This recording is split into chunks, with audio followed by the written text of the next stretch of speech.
আসেন এইভাবে কাজটা হওয়া উচিত। That's the proper way to deal. সম্ভবত বাংলাদেশ স্বাধীন হবার পর এটাই প্রথম, আর এরপরে প্রথমবারের মতন এরা কারা বাংলাদেশে আসছে যাদেরকে দেখে ভারতের ঘুম অনেকটা হারাম। বিশেষ করে তাদের জন্য মহা দুঃসংবাদ, কারণ একচেটিয়া খাওয়ার দিন শেষের দিকে চলছে। ইউনূস সরকার গত 53 বছরের সকল রেকর্ড ভেঙে এত দ্রুত, তিনি বলছেন যে দেশের ইতিহাসের একটা রেকর্ড তিনি ভাঙবেন। ইন্ডিয়াকে শিক্ষা এভাবেই দিতে হবে, কোনো ছাড় দেওয়া চলবে না।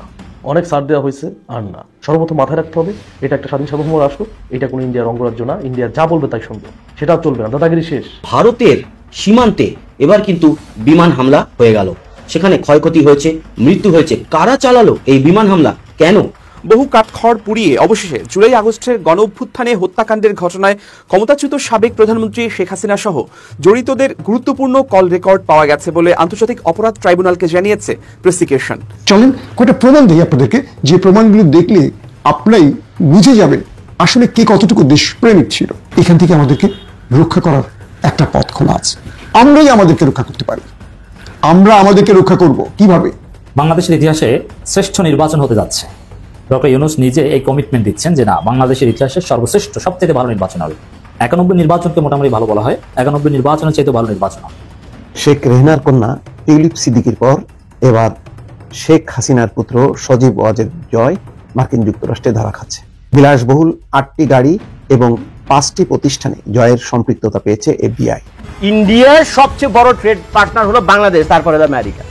বাংলাদেশের সাথে ইন্ডিয়ার ব্যবসা ব্যয় প্রতি বছর 18 বিলিয়ন মার্কিন ডলার। বুঝেন এগুলো? বাংলাদেশের সাথে ইন্ডিয়ার ব্যবসা প্রতি বছর 18 বিলিয়ন, প্রায় 18 বিলিয়ন মার্কিন ডলার। একটা পিঁপড়াকে যতই ক্ষুদ্র মনে করেন না কেন, যতই ক্ষুদ্র মনে করেন, এই পিঁপড়া যদি কৌশলে নাকে বা কানের ভিতরে ঢুকে হাতি তো গায়ে। আসসালামু আলাইকুম দর্শক, বর্তমানে বাংলাদেশের পরিস্থিতি এবং রাজনৈতিক শৃঙ্খলা কি, তাই আলোকে আপনাদের সামনে বেশ কিছু গুরুত্বপূর্ণ ভিডিও নিয়ে হাজির হয়েছি। সেই ভিডিওগুলো দেখলে আপনারা রীতিমতো অবাক হয়ে যাবেন। তাই আমি আর দেরি না করে চলে যাবো মূল ভিডিওতে যাওয়ার আগে যারা আমার চ্যানেলটি সাবস্ক্রাইব করেছে তাদেরকে অসংখ্য ধন্যবাদ। আর যারা এখন আমার চ্যানেলটি সাবস্ক্রাইব করে তাড়াতাড়ি সাবস্ক্রাইব করে ফেলুন ধরনের সকল আপডেটগুলো সবার আগে পেতে। সবচেয়ে বড় ট্রেড পার্টনার হলো বাংলাদেশ। ইন্ডিয়ার সবচেয়ে বড় ট্রেড পার্টনার হলো বাংলাদেশ, তারপরে আমেরিকা। বাংলাদেশের সাথে ইন্ডিয়ার ব্যবসা ব্যয় প্রতি বছর 18 বিলিয়ন মার্কিন ডলার। বুঝেন এগুলো? বাংলাদেশের সাথে ইন্ডিয়ার ব্যবসা প্রতি বছর 18 বিলিয়ন, প্রায় 18 বিলিয়ন মার্কিন ডলার। ট্যাঙ্কগুলোকে আপনারা বলতেছেন এটা বিদ্যুৎ শ্যাওলা পড়ে গেছে। আমাদের ট্যাঙ্কগুলোর উপরে শ্যাওলা পড়ে গেছে, আমাদের ট্যাঙ্কগুলোর উপরে বলে কৃষকরা ধান শুকায়। মুখের ভাষা এগুলো ভাই, মুখের ভাষা একজন পলিটিশিয়ানের এগুলো বললে ভাই। ওই যে প্রথম যে উদাহরণটা দিলাম, এটা আবারও মনে করে দিতেছি। একটা পিঁপড়াকে যতই ক্ষুদ্র মনে করেন না কেন, যতই ক্ষুদ্র মনে করেন, এই পিঁপড়া যদি কৌশলে নাকে বা কানের ভিতরে ঢুকে হাতি তো গায়া। এত টাকার ব্যবসা আপনারা বাংলাদেশ থেকে করে নিয়ে যান। আরে ভাই, রহম তো খান, কৃতজ্ঞতা তো স্বীকার করেন। এত বেঈমান হলে তো চলে না। হ্যাঁ, আমরা নানান ভাবে পিছিয়ে পড়ছি, বারবার আমি কথা, নানান ভাবে পিছিয়ে পড়ছি, কারণ আমাদের পলিটিশিয়ানরা আমাদের একেবারে মেরে দিছে, বুঝছেন? আমাদের পলিটিশিয়ানরা আমাদেরকে সামনে পিছনে মেরে দিছে, বুঝছেন? তো আমরা তো দাঁড়াতে পারিনি, এটা আমাদের কিসমত খারাপ। কিন্তু ভাই, আপনারা যে সুবিধাটা আমাদের কাছ থেকে পাইছেন, নিত্যুত রহম খান আমাদের উপর। এই যে 18 বিলিয়ন ডলার ব্যবসা করে বাংলাদেশ থেকে আপনারা নিয়ে যান, নিয়ে কি করেন? আপনাদের দেশই তো ডেভেলপ করেন। আজকে আপনাদের দেশের সামরিক শক্তি ডেভেলপ করছেন, এই করছেন, সেই করছেন ভাই, সেখানে বাংলাদেশের তো অবদান আছে। এত বেঈমান হলে কেমনে হয়? সেটা হলো, সে বলতেছে যে বাংলাদেশের যে ছেলে মেয়েরা, এই যে 5ই অগাস্ট একটা গণ অভ্যুত্থান হলো, একটা বিপ্লব হলো না বাংলাদেশে। তো বিপ্লব হওয়ার পর তো শেখ হাসিনা সরকার স্টেপ ডাউন করলো, তারপরে পালিয়ে গেল ভারতে, ব্লা ব্লা ব্লা, বাকিগুলো আপনারা জানেন। তো এখন সেই প্রসঙ্গে সে বলতেছে যে বাংলাদেশে সেই যে পোলাপানরা আন্দোলন করছে, গণ অভ্যুত্থান করেছে, এগুলো সব হলো ইতর বদমাইশ। মুখের ভাষাটা অনেকটা এরকমই, এগুলো সব হলো ইতর বদমাইশ টাইপের। এরা কইরা টইরা নির্বাচিত একটা সরকারকে উৎখাত করে দেশ ত্যাগ করতে বাধ্য করেছে। মুখের ভাষাটা অনেকটা এরকম। তো যাক, এটা হলো একটা পয়েন্ট। দ্বিতীয় পয়েন্টে বললো যে ওই ইসে নিয়ে আর কি, ভারতের যে সামরিক শক্তি এবং বাংলাদেশের সামরিক শক্তি। তো এখন জানেন 2 দিন পরপরই ভারতের সাথে বাংলাদেশের যে বর্ডার এলাকাগুলো রয়েছে, সেখানে টুকটাক ঝগড়াঝাটি লেগেই রয়েছে। কয়দিন পরপরই দেখি। এটা নতুন কোনো ঘটনা না, আমার মনে হয় বাংলাদেশ সৃষ্টি হওয়ার পর থেকে এই ডিসপিউট চলছে। তো যাই হোক, এখন এই শুভেন্দু সাহেব বলতেছে মানে তার সামরিক শক্তি, মানে তারা কতটা সামরিকভাবে শক্তিশালী এবং কতটা মানে ভয়ঙ্কর, কতটা প্রতাপশালী, মানে কত ক্ষমতা তাদের, বুঝছেন? তো সেটা প্রকাশ করার জন্য সে বলতেছে, আরে বাংলাদেশে তোমরা যেরকম হইচি করো, চিল্লাচিল্লি করো, ইন্ডিয়ার সাথে লাগালাগি করো, ইন্ডিয়ার সাথে পাঙ্গা নাও। তো ইন্ডিয়ার সাথে পাঙ্গা নাও তোমরা কেমনে নাও? আমরা যদি ইন্ডিয়া থেকে 5টা ড্রোন পাঠাই, কথাটা খেয়াল করেন, বুঝছেন? কথাটা খেয়াল করেন, আসি ভাই, বুকে লাগে এগুলো। তো শুভেন্দু সাহেব বলতেছে, আমরা যদি বাংলাদেশে 5টা ড্রোন পাঠাই, আর কিচ্ছু লাগবে না, তোদের বাংলাদেশ তো গায়া, তোদের বাংলাদেশ তো গায়া। এইভাবে বললে বলেন কার না রক্ত গরম হবে, কার না মেজাজটা খারাপ হবে। তো আমি দেখছিলাম তার কথাবার্তা শুনছিলাম, শুনে খুব কষ্ট লাগলো। তো এখন ওনার ভাষা যদি এটা হয়, তো প্রত্যক্ষ বা পরোক্ষভাবে আমরা বলতে পারি যে ভারতের সরকারের ভাষাটা প্রায় অনেক এরকম যে ফু দিলে বাংলাদেশ ফিরে যাব। ভাই ধরে নিচ্ছে আপনারা বড় মানচিত্রের দিক থেকে যদি বিবেচনা করে, হ্যাঁ আপনারা পৃথিবীর পঞ্চম বা ষষ্ঠম হবেন, মানে আকার আয়তনের দিক থেকে গুগলে ঘেটে দেখে নেন, বিশাল বড় ম্যাপে দেখা আছে অনেক বিশাল বড় একটা রাষ্ট্র। ভাই বড় হলেও হয় না, বড় হলেও হয় না। অনেক সময় বড় একটা হাতিও সামান্য একটা মাত্র পিঁপড়া, হাতির পায়ে নিচে পড়লে তো পিঁপড়া মারা যায়, কিন্তু এই পিঁপড়া যদি কোনোভাবে হাতির কানের ভিতরে ঢুকে যায়, নাকের ভিতরে ঢুকে যায়, সেই হাতি কি হয়? সেই হাতি কিন্তু মানে কি বলে ছটফট করতে করতে মরে। ছটফট বুঝেন তো, ছটফট করতে করতে মরে। যদি এই পিঁপড়া, হাতি তো বিশাল, ধরে নিলাম আপনার হাতি, ভারত একটা বিশাল দেশ, বাংলাদেশ একটা পিঁপড়া, এই পিঁপড়া যদি কোনোভাবে ওই হাতির সেই ভিতরে নাকের ভিতরে বা কানের ভিতরে ঢুকে, সে হাতি কিন্তু বাঁচবে না, হাতি কিন্তু বাঁচবে না। এই ভাই এই উদাহরণ আপনারা শুনছেন, আমরাও শুনছি। এবার আসেন আরেকটা প্রসঙ্গে আমি কথা বলে, আমেরিকা বিশাল বৃহৎ একটা দেশ। আজ পর্যন্ত আমেরিকার কোনো পলিটিশিয়ানরা পৃথিবীর যত দুর্বলতম রাষ্ট্র হোক, ইভেন আফগানিস্তান হোক, সিরিয়া হোক, যেখানে হোক না কেন, যাদের সাথে তাদের লাগালাগি বছররা লেগেই থাকে, কোনোদিন আমেরিকার কোনো পলিটিশিয়ান আজ পর্যন্ত আপনাদের এই ভাষায় কথা বলছে রে ভাই আইসা ইউটিউব ফেসবুকে বলছে কোনোদিন যে আফগানিস্তান একটা পিঁপড়া, আফগানিস্তানে কিচ্ছু করতে পারবে না, কয়েকটা ড্রোন পাঠাবো, কয়েকজন সোলজার পাঠাবো, একেবারে খায় শেষ করে ফেলাম, ছিঁড়ে ভিড়ে শেষ করে ফেলাম আফগানিস্তানে, বলছে কোনোদিন? মুখের ভাষা শুনছেন কোনোদিন? আমি তো ভাই কোনোদিন ইউটিউব ফেসবুকে দেখিনি এত মানে ক্ষমতা ধরে একটা রাষ্ট্র ইউনাইটেড স্টেটস অফ আমেরিকা, যার নাম শুনলে মেয়ে অনেকে মুইতা দেয়, যার নাম শুনলে অনেকে মুইতা দেয়, কিন্তু ক্ষমতা থাকলে কি হবে, কিন্তু কথা বলার যে ওদের শিষ্টাচার বুঝছেন, সেটা আপনারা দেখেন। এক বাক্যে আপনারা স্বীকার করবেন কখনো কোনো আমেরিকার পলিটিশিয়ানরা এই ভাষায় কথা বলে না। হতে পারে যুদ্ধ করুন, মারুন কাটুন, যা কিছু করুন, হ্যাঁ সব পলিটিক্স দেওয়া হবে, কিন্তু মুখের ভাষা মুখে মধু। ইন্ডিয়াকে শিক্ষা এভাবেই দিতে হবে, কোনো ছাড় দেওয়া চলবে না। অনেক ছাড় দেওয়া হয়েছে, আর না। আপনারা জানেন যে ইন্ডিয়া কাঁটাতারের বেড়া দিতে গেছিল, শেখ হাসিনার সময় বেড়া দিতে চাইছে, বেড়া দিয়ে ফেলছে, কিন্তু শেখ হাসিনা পালানোর পরে যত জায়গায় বেড়া দিতে গেছে তত জায়গায় কিন্তু বাধা আসছে, বেড়া দিতে পারে নাই, তারা কিন্তু পিছু হটছে। কেন হটছে? কারণ ইন্ডিয়া তো যুদ্ধ আমাদের সাথে যাবে না।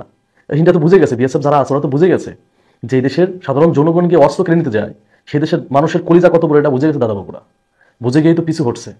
শুধু একটা কারণে পিছু হটে নাই, ইন্ডিয়াকে জবাব দিতে হইলে বুদ্ধির সাথে খেলতে হবে। যে পাকিস্তানের একটা টিম আসছে বাংলাদেশে ব্যবসায়িক চুক্তি করার জন্য, আবার তুরস্ক থেকে আমরা ট্রাঙ্ক আনতেছি, আপনারা সবাই জানেন তুরস্ক থেকে ট্রাঙ্ক আনতেছি, এগুলোতেও মাথা ব্যথা। দেখেন না বিভিন্ন টিভি চ্যানেল কিভাবে প্রচার করছে ওদের দেশের। আর সব থেকে ইম্পর্টেন্ট কথা হচ্ছে, আমরা যে বাংলাদেশিরা ইন্ডিয়াতে চিকিৎসা নিতে যাইতাম, ওরা শুধু আমাদেরকে খোঁজা দিত যে আমরা ওদের চিকিৎসা নিলে মারা যাবো, হ্যান করবো ত্যান করবো, এ ধরনের কথা বলতো না। তুরস্ক বলছে বাংলাদেশে বিশ্বমানের হসপিটাল করবে, সেটা মানিকগঞ্জে হইতে পারে, গাজীপুরেও হইতে পারে, আশেপাশে ঢাকার আশপাশে বিশ্বমানের হসপিটাল করবে, বিশ্বমানের চিকিৎসা সেই হসপিটাল থেকে পাওয়া যাবে। এটা যদি চালু হয় তাহলে কি হবে? দাদাবাবুদের সাথে যুদ্ধ করার প্রয়োজন আছে আমাদের? যুদ্ধ করার কোনো প্রয়োজন নাই। পশ্চিমবঙ্গের যে চ্যাংরারা লাফালাফি করতেছে না, যে পশ্চিমবঙ্গের চ্যাংরারা লাফালাফি করতেছে এটা করবো সেটা করবো, যদি বাংলাদেশে একটা হসপিটাল হয়ে যায়, পশ্চিমবঙ্গের হসপিটাল ব্যবসায়ী যারা আছে ওরা না খেয়ে মরবে, ডাক্তার না খেয়ে মরবে। চ্যালেঞ্জ করে বলতে পারি, এদেরকে শিক্ষা আসলে এভাবেই দিতে হবে, শুধু মারামারি করে জবাব দেয় না। যেখানে দেখবেন যে আমাদের 1 ইঞ্চি ভূমি দখল দিয়ে যাচ্ছে সেখানে প্রতিরোধ গড়ে তুলতে হবে, যেটা আমাদের মানে বিজেপি ভাইরা করছে। বিএসএফ পিছু হটছে, কোথাও কাঁটাতারে বেড়া দিতে পারে নাই, দিতে দেওয়া যাবে না। ডিরেক্ট কথা, সর্বপ্রথম মাথায় রাখতে হবে এটা একটা স্বাধীন সার্বভৌম রাষ্ট্র, এটা কোনো ইন্ডিয়ার অঙ্গরাজ্য না। ইন্ডিয়া যা বলবে তাই শুনবো, সেটা চলবে না। দাদাগিরি শেষ, দাদাগিরি আরো যাবে। কারণ পাকিস্তান যেসব অফার আমাদের সামনে নিয়ে আসতেছে, এই অফারগুলো যদি আমরা গিলতে পারি এটা আমাদের জন্য অনেক ভালো, এটা মাথায় রাখতে হবে। ওই যে অনেকে বলতো যে পাকিস্তানের থেকে যাতায়াত খরচ বেড়ে যাবে, সেজন্য পাকিস্তান বলছে যে $100 মানে $100 কম নিবে প্রতি মেট্রিক টনে। বুঝতে পারছেন যে $100 করে কম নিবে প্রতি মেট্রিক টনে, তারা কম দামে দিবে। সুবিধা কার হবে? বাংলাদেশের জনগণের। আর যে ইন্ডিয়া লাফালাফি করে যে আমরা আমাদের দেশের চিকিৎসা নিতে না আসলে আমরা মারা যাবো, হ্যান করবো ত্যান করবো, তুরস্ক যদি বাংলাদেশের হসপিটালটা করে ফেলে তাহলে তার কথা ইন্ডিয়া বলতে পারবে না। আমরা নিজেরা স্বয়ংসম্পূর্ণ হবো, তারপরে তো ইন্ডিয়ার চোখে চোখ রেখে কথা বলবো। কোনো জিনিস নিয়ে খোঁড়া দিতে পারবে না। পাকিস্তানে ভালো চাল হয়, পাকিস্তান থেকে চাল আনবো। এটা ভুলে যাবেন না যে পাকিস্তান থেকে যদি আমরা চাল আনি আর কমে আনতে পারবো। তো দাদা বাবুরা অনেক লাফালাফি করছো, আর লাফালাফি চলবে না, কারণ আমরা জবাব দেওয়া শিখে গেছি। তোমার সাথে যুদ্ধ করে জবাব দেবো না, যেখানে অন্যায় করবা সেখানে প্রতিরোধ করে তুলবো। একটা কথা মাথায় রাখবা, তোমরা বলছো ড্রোন হামলা করবা, তোমরা ড্রোন হামলা করবা, আমরা ড্রোন প্রস্তুত রেখে বসে থাকবো। আমাদের ভূখণ্ড তোমরা দখল দিতে পারবা না, কারণ এটা ইন্ডিয়ার কোনো অঙ্গরাজ্য না, এটা স্বাধীন সার্বভৌম রাষ্ট্র। অবৈধভাবে কাঁটাতারে বেড়া দিবা আর আমরা মানে সব চুপ করে সহ্য করবো, সেটা হবে না। কারণ এটা শেখ হাসিনার বাংলাদেশ না, এটা স্বাধীন সার্বভৌম বাংলাদেশ। চলেন কয়েকটা প্রমাণ দিই আপনাদেরকে, যে প্রমাণগুলো দেখলে আপনারাই বুঝে যাবেন আসলে কে কতটুকু দেশপ্রেমিক ছিল। 1971 এই দেশটি স্বাধীন হয়েছিল মহান মুক্তিযুদ্ধের মাধ্যমে। 30 লক্ষ, আবার মেজর ডালিমের বক্তব্য অনুসারে 3 লক্ষ, যেটাই হোক লক্ষ লক্ষ মানুষের আত্মত্যাগের মধ্য দিয়ে, জীবন কোরবানির মধ্য দিয়ে এই দেশটি স্বাধীন হয়েছিল। প্রকৃত স্বাধীন কি হয়েছে দেশটি? এর উত্তর আপনি খুঁজে বের করবেন। ধরেন বাংলাদেশে বিগত 15 বছর ক্ষমতা ছিল আওয়ামী লীগ নামক একটি দল, যারা পুরো দেশটিতে মুক্তিযুদ্ধে যে সাইনবোর্ড বা ব্যবসা প্রতিষ্ঠান খুলেছিল পুরোটা নিজেদের ক্রেডিট মনে করে নিজেদের পকেটে পুরে রেখেছিল। শেখ মুজিব ছাড়া এই দেশে প্রকৃত মুক্তিযোদ্ধা কেউ ছিলেন না, আবার শেখ হাসিনা ছাড়া এই বাংলাদেশে প্রকৃত দেশপ্রেমিক কেউ ছিলেন না। আর আওয়ামী লীগের চেলা চামুন্ডেরা এই দেশের প্রকৃত ফাইটার বা প্রকৃত মালিক। আমরা ছিলাম ছাগলের 13 নম্বর বাচ্চা। গ্লোবাল ফাইন্যান্সিয়াল ইন্টিগ্রিটি কি বলছে জানেন? তারা বলছে আওয়ামী লীগের 15 বছরে এই দেশ থেকে কত টাকা পাচার হয়েছে। একটি গ্লোবাল ফাইন্যান্সিয়াল ইন্টিগ্রিটি এই তথ্যে বলছে, তাদের তথ্যে বলছে প্রতি বছর বাংলাদেশ থেকে 80,000 কোটি টাকা পাচার হয়েছে। 80,000 কোটি টাকা। আন্তর্জাতিক সংস্থাগুলো বলছে পুরো দেশটাকে খোকলা করে ফেলেছে তারা। ভারতের গণমাধ্যম বলছে শেখ হাসিনা যে পরিমাণ টাকা চুরি করেছে বা তার নেতা নেত্রীদেরকে দিয়ে লুট করেছে, এই টাকাগুলো বাংলাদেশে থাকলে বাংলাদেশ ইউরোপ হয়ে যেত, বাংলাদেশ ইউরোপে পরিণত হতো। এবার বলছেন আপনাদের ভাগ্য নিয়ে কারা খেলা করছে। বাংলাদেশে যারাই 71-এর চেতনা বিক্রি করতে যায়, ইদানিং দেখি বিএনপিও 71 শব্দটা বেশি বলে অপরকে ঘায়েল করার জন্য। এই দেশে 71 শব্দটা একটা সাইনবোর্ড হয়ে গেছে এবং এটাকে বিক্রি করে সবাই খেতে চায়। কারা বিক্রি করে? যে যত দুর্নীতিবাজ লুটেরা সেই এই সাইনবোর্ডটাকে ব্যবহার করতে চায়। অথচ এরা মহান মুক্তিযুদ্ধের একটা বিজয় গাথার তারিখ। আমরা এটাকে ব্যবহার করছি আমাদের স্বার্থে। দর্শক, এই দেশটাকে যারা খোকলা বানিয়েছে, লুটিপুটি খেয়েছে, তারা কি অন্য দেশের? না, এই দেশের। সালমান আলিফ রহমানের কথা বলেন, সজীব ওয়াজেদ জয়ের কথা বলেন, এস আলমের কথা বলেন, যাদের কথাই বলবেন এরা প্রত্যেকেই এ দেশের। কিন্তু এ দেশ থেকে টাকা লুটেছেন, অন্য দেশে জমা করেছেন ভোগবিলাসের জন্য। এরা বাঁচবেন কতদিন? এই টাকা কি তারা ভোগ করতে পারেন? এত টাকা কি ভোগ করা যায়? কিন্তু টাকার নেশা তাদেরকে এইভাবে এই রাষ্ট্রটাকে ধ্বংস করেছেন। একদিকে তাদের কাছে টাকার পাহাড়, আর অন্যদিকে আমাদের হাত খালি। এই রাষ্ট্রটাকে যারা ধ্বংস করছে তারাই আছে সবচেয়ে বড় বড় দল। তাদেরকে আমরাই এই সুযোগটি দেই। আবার এই দলগুলো দুর্নীতি করতে তাদের কর্মীকে সহযোগিতা করে, চাঁদাবাজি করতে সহযোগিতা করে। কেন? এই চাঁদাবাজ দুর্নীতিবাজরাই এই দলগুলোকে বাঁচিয়ে রাখবে। এরাই মাসেলম্যান হবে, এরাই ফাইটার হবে, এরাই জেল জুলুম খাটবে কেবল চাঁদাবাজি টেন্ডারবাজির জন্য। যতই বলা হয় অমুক ভাইয়ের সালাম নিন, অমুক ভাইয়ের মার্কা কি, এই যে কথাগুলো, বা অমুক ভাই অমুকের আদর্শে জেল খেটে যেতে ছবি দিবে ফেসবুকে, এতদিন জেল খেটেছে, কারাবরণ করেছে, ত্যাগী নেতা, সব মিথ্যে কথা, সব ফাউল, সব বুলশিট। কারণ এরা প্রত্যেকেই একটা দল ব্যবহার করে দেশটাকে লোটার জন্য। ছেঁড়া স্যান্ডেল পায়ে দিয়ে আসবে রাজনীতিতে আর হাজার হাজার কোটি টাকার মালিক হবে। এই দেশটা কোথায় পড়ে গেছে? একটা মানুষ ওষুধ কিনে খেতে পারছে না, একটা মানুষ 3 বেলা খাবার কিনে খেতে পারছে না, একটা মানুষ 1 মাস তাকিয়ে থাকে 1 কেজি মাংস কেনার সামর্থ্য নেই। অথচ দেখুন এই দেশের লুটেরারা সেই গরিব মানুষকে চুষে তারা বিদেশি টাকার পাহাড় জমা করছে। এখান থেকে আমাদেরকে রক্ষা করার একটা পথ খোলা আছে। আমরাই আমাদেরকে রক্ষা করতে পারি। আমরা আমাদেরকে রক্ষা করব কিভাবে? আমরা এই লুটেরা, চাঁদাবাজ, দুর্নীতিবাজ, এই অসুস্থ নেতাদেরকে আর নেতা বানাবো না। এদেরকে আমরা যে যত বড় পদেরই হোক না কেন, এদেরকে সেখান থেকে আমরা সরিয়ে দেব। আমরা ভোট দেব না, এদের পেছনে আমরা ছুটবো না, কাজ করব না, এদের ডাকে আমরা ছুটে যাব না। অটোমেটিক এরা মাইনাস হয়ে যাবে। আপনি টেন্ডার পাবেন, আপনি আগামীতে ওই রাস্তাটা বানাবেন, ওই ভবনটা বানাবেন, আপনি দুর্নীতি করার লাইসেন্স পাবেন, বাজার দখল করবেন, লঞ্চঘাট দখল করবেন, টেম্পু স্ট্যান্ড দখল করবেন, বাস স্ট্যান্ড দখল করবেন। এই আশায় তো আপনি ছুটছেন নেতাদের পেছনে, নেতারাও আপনাদের সেই সুযোগ দিচ্ছেন। কিন্তু এই সংখ্যাটা খুব কম, এই সংখ্যাটা কম। এই দেশ থেকে যদি দুর্নীতি বন্ধ হয়ে যায়, ভালো করে খেয়াল করবেন, এই দেশ থেকে যদি চাঁদাবাজি বন্ধ হয়ে যায়, টেন্ডারবাজি বন্ধ হয়ে যায়, কেউ আর রাজনীতি করবে না। এই দেশ থেকে যদি দুর্নীতি বন্ধ হয়ে যায়, কোন নেতা খুঁজে পাবেন না। বুঝতে পারছেন? এই চাঁদাবাজি, টেন্ডারবাজি যদি বাংলাদেশ থেকে উঠে যায়, বন্ধ হয়ে যায়, নিষিদ্ধ হয়ে যায়, কাউকে আর রাজনীতিতে খুঁজে পাবেন না। এই যে অমুক ভাই তমুক ভাই, কাউকে পাবেন না। যদি দুর্নীতি বন্ধ হয়ে যায়, কোন নেতাও খুঁজে পাবেন না। এরা প্রত্যেকে আসে লুটতে। এরা অমুকের আদর্শিক নেতা, অমুকের আদর্শের কর্মী, অমুকের এই যে কথাগুলো বলে, এগুলো সব হলো বুলশিট। এগুলো তারা সাইনবোর্ড হিসেবে ব্যবহার করে। কেন? রাজনৈতিকভাবে এরা মানুষকে চুষে খাবার জন্য। বাংলাদেশের ইতিহাসে শ্রেষ্ঠ নির্বাচন হতে যাচ্ছে।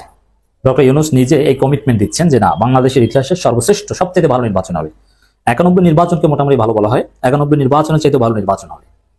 দর্শক, এই বিষয়ে আমরা কিছু জরুরি কথা বলতে চাই। প্রথমে বলবো যে বাংলাদেশের ইতিহাসে যদি শ্রেষ্ঠ নির্বাচন হতে হয় তাহলে সে নির্বাচন দ্রুত সময়ের মধ্যে করা সম্ভব নয়। শ্রেষ্ঠ নির্বাচন করতে গেলে আমাদের বিশেষ করে যে 6টা কমিশন গঠিত হয়েছে সেই কমিশন রিপোর্ট অনুযায়ী সংস্কার বাস্তবায়ন করতে হবে এবং তার আগে স্থানীয় সরকার নির্বাচন এবং ছাত্র সংসদ নির্বাচন করে এক্সপেরিমেন্ট করতে হবে। নির্বাচন কমিশনের সক্ষমতা এবং সংস্কার কতটা বাস্তবসম্মত, রাজনৈতিক সংস্কৃতি উন্নয়নে হাত দিতে হবে এবং সামাজিক একটা স্থিতিশীলতা আনতে হবে। আইনের শাসন পুরোপুরি, যে কেউ মাসুস পাওয়ার ব্যবহার করতে পারবে না, টাকা পয়সার ব্যবহার থাকবে না রাজনীতিতে। এগুলো সব ঠিকঠাক করে তারপরে নির্বাচন হলে সেটা হবে বাংলাদেশের ইতিহাসে শ্রেষ্ঠ নির্বাচন। কিন্তু জাস্ট নির্বাচন দিয়ে দিলাম আর হয়ে গেল, কখনোই বাংলাদেশের শ্রেষ্ঠ নির্বাচন। আমি চ্যালেঞ্জ দিয়ে বলছি, ডক্টর ইউনূস বা তার প্রেস উপদেষ্টা তো, প্রেস সচিব তো বলেছেন যে এবছরের শেষের দিকে অথবা 26 জুনের মধ্যে নির্বাচন।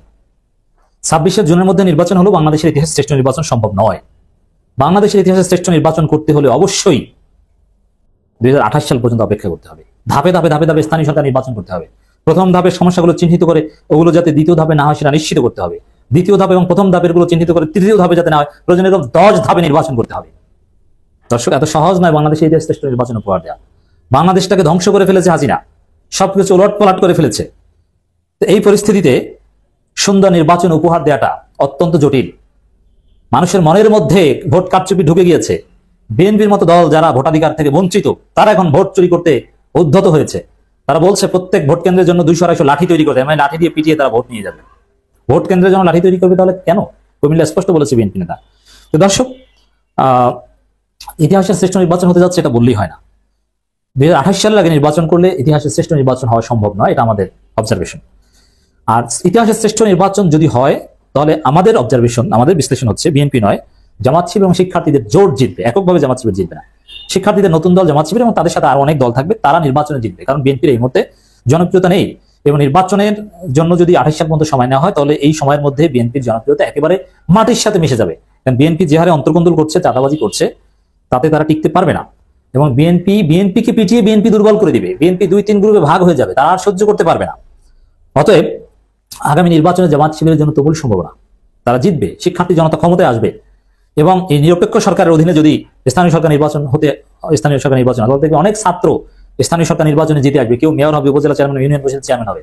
22, 23, 25 বছরের ছেলেরা শত উপজেলা, শত ইউনিয়ন পরিষদের চেয়ারম্যান হবে, ইয়াংরা।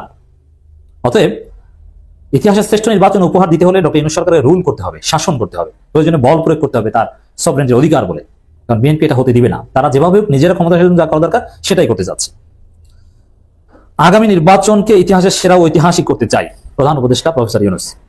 অন্তর্বর্তী সরকারের প্রধান উপদেষ্টা ডক্টর মোহাম্মদ ইউনূস বলেছেন, বাংলাদেশে আগামীতে যে সাধারণ নির্বাচন হবে সেটিকে ইতিহাসের সেরা এবং ঐতিহাসিক করার পরিকল্পনা করছি, যাতে নির্বাচন গণতন্ত্রের জন্য একটি ঐতিহাসিক দলিল হয়ে থাকে। হ্যাঁ, এই জন্য 28 সাল পর্যন্ত অপেক্ষা করুন। স্ট্রং হন, অ্যাট এনি কস্ট সংস্কার করতে হবে, কেউ ঠেকাতে পারবে না। রাজনৈতিক দলগুলোর সাথে আলোচনা করবেন, কিন্তু তাদের কথায় উঠবেন আর বসবেন না। এই কমিটমেন্ট নেন, আপনি পারবেন, নইলে পারবেন না। আপনাকে আরো বেশি আত্মবিশ্বাসী হতে হবে, হতাশ হওয়া যাবে না। আপনার উপদেষ্টারা অনেকে হতাশ যে সংস্কার না চাইলে দ্রুত নির্বাচন দিয়ে আমরা চলে যাব। না, আপনি সংস্কার উদ্যোগ নিয়ে সংস্কার করতে হবে, আপনাকে যেতে দেওয়া হবে না। হ্যাঁ, প্রয়োজনে উপদেষ্টা পরিষদকে সফল করতে হবে, বিপ্লবী সরকার গঠন করতে হবে, কিন্তু সংস্কার হতে হবে। এবার যে সুযোগ এসেছে এই সুযোগ হাতছাড়া হলে আর কোনোদিন আমরা বাংলাদেশটাকে গড়ে তুলতে পারবো না। যদি সংস্কার না হয় হয়তো বা বাংলাদেশে আমরা থাকতে পারবো না, আবার সে আমাদের পুরোনো জায়গায় চলে যেতে হবে। দর্শক, আমি আশা করছি আপনারা সকলেই আলোচনাগুলো শুনেছেন এবং এই আলোচনাগুলো নিয়ে যদি আপনাদের কোনো মন্তব্য থেকে থাকে অবশ্যই কমেন্ট বক্সে জানাবেন।